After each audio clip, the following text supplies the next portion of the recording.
আসসালামু আলাইকুম প্রিয় ভিউয়ার্স, যারা এইচএসপি বা পিএমইটিতে কাজ করছেন, অর্থাৎ যে সকল শিক্ষক কর্মচারীবৃন্দ প্রধানমন্ত্রী শিক্ষা সহায়তা ট্রাস্টের উপবৃত্তির কাজ করছেন, তারা হয়তো একটি সমস্যার সম্মুখীন প্রতিনিয়ত হচ্ছেন। অনেকে এখন পর্যন্ত ওটিপি পাননি বা ওটিপি পাওয়ার পরেও যারা কাজ করতে পারছেন না, তো তাদের বিষয় নিয়ে আজকে ভিডিওটি থাকবে। তো আপনারা কীভাবে সহজে কাজটি করতে পারেন আজকে আমি সেই বিষয়টি দেখিয়ে দেব, এবং যাদের পাসওয়ার্ডগত সমস্যা রয়েছে তাদের জন্য ভিডিওটি অবশ্যই গুরুত্বপূর্ণ। অর্থাৎ এখন পর্যন্ত যারা ওটিপি পাননি বা এখন পর্যন্ত যারা প্যানেলে ঢুকতে পারছেন না, তাদের জন্য বিস্তারিত আলোচনা থাকবে এবং সহজ একটি সমাধান থাকবে। তাই ভিডিওটি মনোযোগ সহকারে দেখার জন্য অনুরোধ রইল। আর প্রিয় ভিউয়ার্স, এই পার্টের পরে অর্থাৎ এই ভিডিওর পরবর্তীতে আমি আরেকটি ভিডিও পাঠাবো, যার মাধ্যমে আপনারা জানতে পারবেন যে উপজেলায় কিভাবে আমাদের ফাইলগুলো পাঠাতে হবে। তো সেই বিষয়টি দেখার জন্য অবশ্যই চ্যানেলটি সাবস্ক্রাইব করে রাখবেন। এখন আমরা জানিয়ে দিচ্ছি যে কিভাবে আপনি পাসওয়ার্ডটি পাবেন, অর্থাৎ আপনার প্রোফাইল হালনাগাদ করবেন এবং যারা পাসওয়ার্ড পাননি তারা কীভাবে পাসওয়ার্ড পেতে পারেন। প্রধানমন্ত্রী শিক্ষা সহায়তা ট্রাস্টের আওতায় বাস্তবায়নাধীন সমন্বিত উপবৃত্তি কর্মসূচিতে প্রতিষ্ঠান প্রধানদের মোবাইল নম্বর সহ গুরুত্বপূর্ণ তথ্য হালনাগাদ করে প্রতিবেদন পাঠানোর নির্দেশনা দেওয়া হয়েছে। প্রতিষ্ঠান প্রধানরা তথ্য বা প্রোফাইল হালনাগাদ করে প্রতিদিনের পরবর্তী কর্মদিবসে সংযুক্ত ছক অনুযায়ী প্রতিবেদন পাঠাবেন।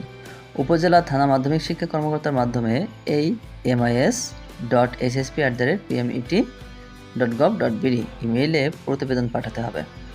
রোববার 4 মে বিষয়টি জানিয়ে উপজেলা ও থানা শিক্ষা কর্মকর্তাদের চিঠি পাঠানো হয়েছে। জানা গেছে, সমন্বিত উপবৃত্তির আওতায় 6ষ্ঠ থেকে একাদশ শ্রেণীর শিক্ষার্থীরা রয়েছেন। চিঠিতে বলা হয়েছে, প্রধানমন্ত্রী শিক্ষা সহায়তা ট্রাস্টের আওতায় বাস্তবায়নাধীন সমন্বিত উপবৃত্তি কর্মসূচি থেকে নির্বাচিত সুবিধাভোগী শিক্ষার্থীদের উপবৃত্তি, টিউশন ফি সহ অন্যান্য আর্থিক সহায়তা দেওয়ার ক্ষেত্রে এইচএসপি এমআইএস সফটওয়্যার ব্যবহার করা হয়।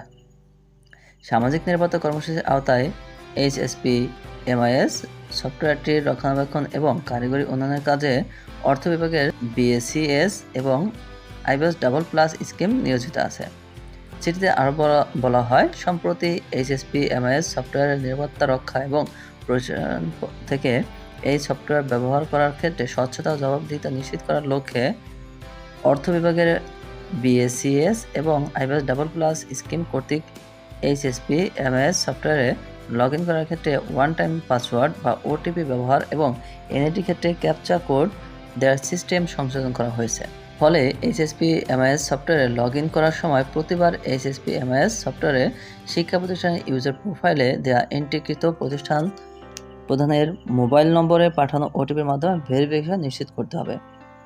এইচএসপি এমআইএস সফটওয়্যারের শিক্ষা প্রতিষ্ঠানের ইউজার প্রোফাইলে সঠিক মোবাইল নম্বর না থাকায় সংশ্লিষ্ট শিক্ষা প্রতিষ্ঠান এইচএসপি এমআইএস সফটওয়্যারে লগ ইন করতে পারছেন না। এইচএসপি এমআইএস সফটওয়্যারের শিক্ষা প্রতিষ্ঠানের ইউজার প্রোফাইলে সঠিক মোবাইল নম্বর না থাকায় সংশ্লিষ্ট শিক্ষা প্রতিষ্ঠান এইচএসপি এমআইএস সফটওয়্যারে লগ ইন করতে পারছেন না। এইচএসপি এমআইএস সফটওয়্যার স্কিমভুক্ত সব শিক্ষা প্রতিষ্ঠানের ইউজার প্রোফাইলে শিক্ষা প্রতিষ্ঠান প্রদানের এনআইডি, জন্ম তারিখ এবং সঠিক প্রোফাইল নম্বর আপডেট করার লক্ষ্যে উপজেলা থানা মাধ্যমিক শিক্ষা কর্মকর্তাদের ইউজার আইডিতে ব্যবহারকারীর তথ্য হালনাগাদ অপশন চালু করা হয়েছে। এইচএসপি এমআইএস সফটওয়্যারের শিক্ষা প্রতিষ্ঠানের ইউজার প্রোফাইলে সঠিক মোবাইল নম্বর আপডেট করার ক্ষেত্রে নির্দেশনা অনুসরণ করার জন্য অনুরোধ করা হলো। এমন পরিস্থিতিতে সব উপজেলা থানা মাধ্যমিক শিক্ষা কর্মকর্তাদের তার আওতাধীন স্কিমভুক্ত সব শিক্ষা প্রতিষ্ঠানের ইউজার প্রোফাইলে শিক্ষা প্রতিষ্ঠান প্রদানের এনআইডি, জন্ম তারিখ এবং সঠিক মোবাইল নম্বরের তথ্য হালনাগাদ আপডেট করে প্রতিদিনের আপডেটকৃত তথ্য পরবর্তী কর্মদিবসে সংযুক্ত তথ্য ছক মোতাবেক প্রতিবেদন এই ইমেইলে পাঠানোর জন্য অনুরোধ করা হলো। প্রিয় শিক্ষক কর্মচারীবৃন্দ, তাহলে আমরা দেখে নিলাম যে কিভাবে আমরা পাসওয়ার্ড পেতে পারি। অর্থাৎ আমরা এখন পর্যন্ত যারা পাসওয়ার্ড পাইনি তারা অবশ্যই উপজেলায় যোগাযোগ করব। উপজেলা মাধ্যমিক শিক্ষা অফিস বা থানা শিক্ষা অফিসে যোগাযোগ করলে তারা আমাদের এই পাসওয়ার্ডটি পেতে সহায়তা করবেন। অর্থাৎ এতদিন পর্যন্ত তাদের কিন্তু এই অপশনটি চালু করা হয়নি।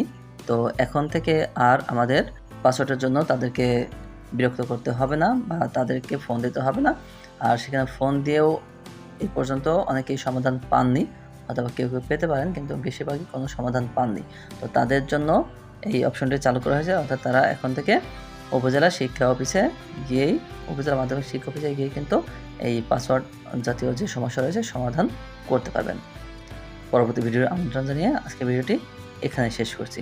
সবাই ভালো থাকবেন, সুস্থ থাকবেন।